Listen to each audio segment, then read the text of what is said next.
Assalomu alaykum. Men uzoq yillar advokatura sohasida advokat bo'lib ishlaganligim sababli o'z hayotiy tajribalarimdan kelib chiqib sizlarga oila masalasida ba'zi bir maslahatlarni aytib o'tmoqchi edim. Men juda uzoq yil advokatura sohasida ishlaganman. O'sha paytda juda ko'p nikohni bekor qilish ishlarida, sudlarda ishtirok etganman. Shu sababli endi haqiqiy hayotiy tajribadan kelib chiqib shuni aytmoqchi edimki, o'g'illarim oilada ikkita o'g'lim bor edi, katta bo'lgan, uylantirmasdan yurgandim. Ularni uylantirishga juda qo'rqardim, chunki bu oilada har qanaqa holatlar bo'lishi mumkin. O'shani o'ylab turib qo'rqardimda uylantirmasdan yurgandim. Lekin bizda bir sud kotibi ishlar edi, yosh yigit. U menga bir kuni nega o'g'laringizni uylantirmaysiz? Yoshi katta bo'ldi, ularni uylantirish kerak-ku desa, men ularni uylantirishga qo'rqaman, chunki agar oilada kelin bilan oilamizda kelishmovchilik chiqsa, ularni jahlim chiqib, ular bilan janjal qilsam, kelin ketib qolsa, obro'yimga putur yetadi yoki bir noto'g'ri holat kelib chiqishi mumkin. Men shundan qo'rqib uylantirishga ikkilanib yuribman degan fikrni aytdim. Shunda u yigit bir oy oldin ilgari uylangan edi. Biz to'ylariga ham ishtirok etgandik. Bir oy emas, bir yil oldinmi edi uylangan edi. O'sha yigit menga bir maslahat berdi. Men uni maslahatini eshitib hayron qoldim. Aqlli, zukko, dono yigit ekan. Menga quyidagicha tushuntirdi. Dedi, uylantirsangiz ham o'g'laringizga bog'liq oilani saqlab qolish. Agar o'g'laringizga to'g'ri tushuntirsangiz, albatta keliningiz bilan oilada yaxshi yashab ketasiz degan fikrni aytdi. Men hayron qoldim uni donoligiga, aqliga. Qanday qilib deb so'radim men undan. Qanday bo'lishini men hozir sizga aytib beraman dedi. U o'zi yaxshi ko'rib uylangan, qizi Buxoro davlat universitetini tugatib o'qituvchi bo'lib ishlagan. Bu yigit yuridikada 4-kursda zavuchni yaxshi ko'rib qolganligi sababli ota-onasi uylantirganligini aytib berdi. U qiz boy oiladan edi. Biz o'rtog'il yashardik. Chunki otam cho'pon edi, onam uyda ishlamasdi hech qayerda, singillarim bor edi. Lekin men uylangandan keyin bir 3 kun, 4 kun o'tgandan keyin meni ishga chaqirishdilar. Ishga keldim. Kechroq ishga borganimda kelin meni oldimga chiqib kutib oldi. Keyin menga quyidagicha shikoyat qila boshladi. Menga onangiz u ishni buyurdi, bu ishni buyurdi, qora qozonlarni yuvdirdi degan shikoyatlarni qildi. Hayron qoldim, lekin indamadim. Yana bugun o'tdi, ikkinchi kun ishga ketdim. Ishdan kelganimda esa siz singlingiz menga bu ishni buyurdi, u ishni buyurdi, mollarga qaratishni nima qildi degan shikoyatlarni boshladi. Men o'ylab qoldim. Nima qilishga ham boshim qotdi. Chunki agar onam o'zlari shunaqa, singlim o'zi shunaqa e'tibor bermadi desam, men noto'g'ri ish qilgan bo'laman, o'rtada kelishmovchilik kelib chiqishi mumkin. Onamni yomonlagan bo'laman. Yoki ular kelindan shikoyat qilganda men keliningiz o'zi shunaqa, bunaqa deganimda baribir ham noto'g'rilik kelib chiqishini tushunib yetdim. Shu sababli nima qilishga boshim qotdi-da, menga yaqinroq kel deb aytdim. Yaqinroq keldi. Endi ovqatlanib uyimizga kirib ketgan edik. Biz alohida kelin kuyov bo'lganimiz uchun uyimiz, xonamiz alohida edi. Ular alohida ancha uzoqroqda yashashardi. Hovlining narigi betida. Yaqin kelganda uni bir shappot urdim yuzidan. U ag'anab tushdi. Hali joylarimiz yig'ilmagan, haligi narsalarimiz hammasi turibdi uyda. Shunday qattiq urdim.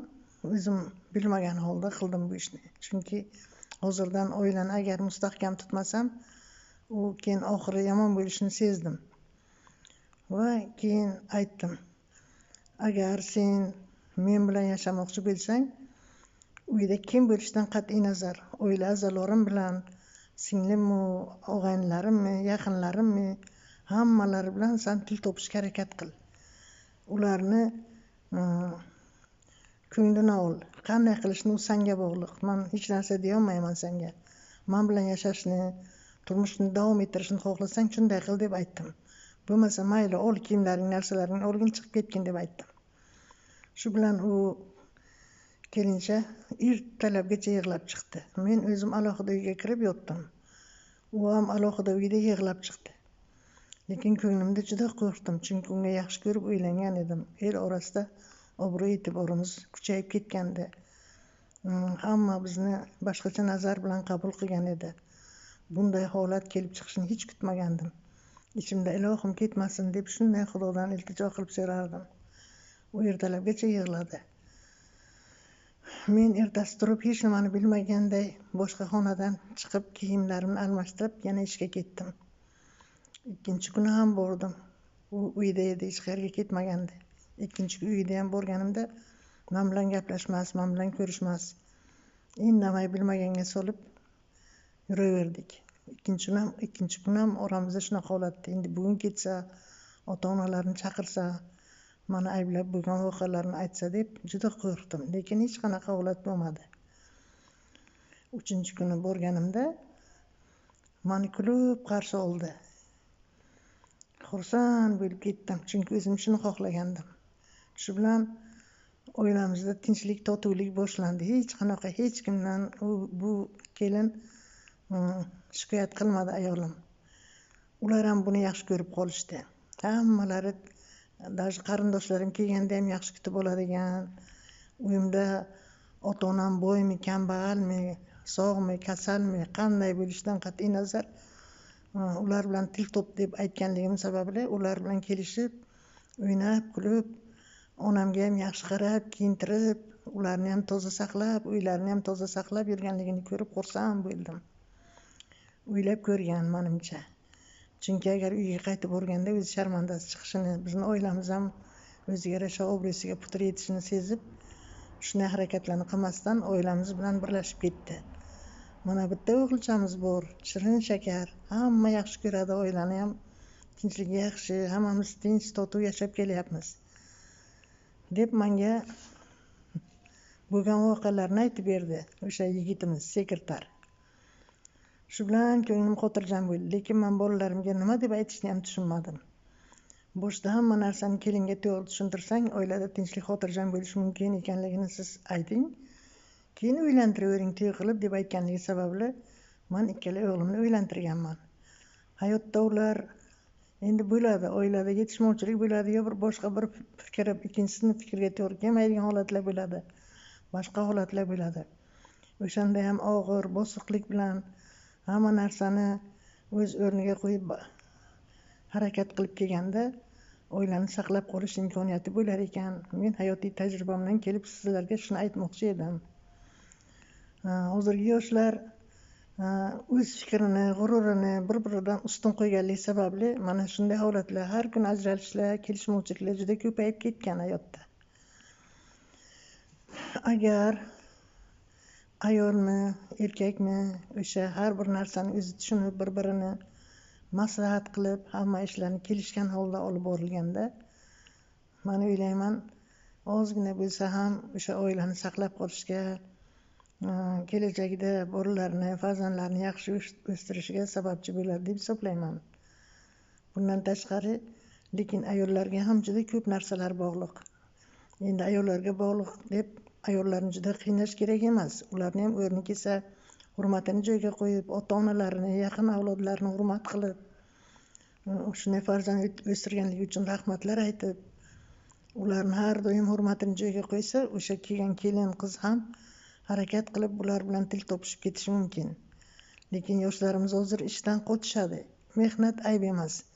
Mehnatni har doim to'g'ri qilib borib, oilada hurmat, e'tiborga sazovor bo'lish ayol kishining burchi deb hisoblayman. Chunki o'sha eskida ham, yangida ham ayol doim gap qaytarmasdan bir pog'ona pastda yursa, o'sha oilada totuvlik, tinchlik, xotirjamlik kelib chiqadi.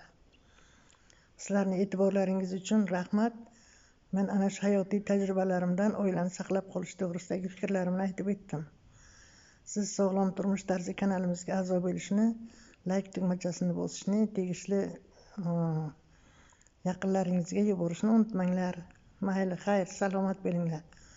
Oilalaringiz tinch, xotirjam bo'lsin, hayotimiz ham yaxshi bo'lsin. Allohga shukr, rahmat sizlarga.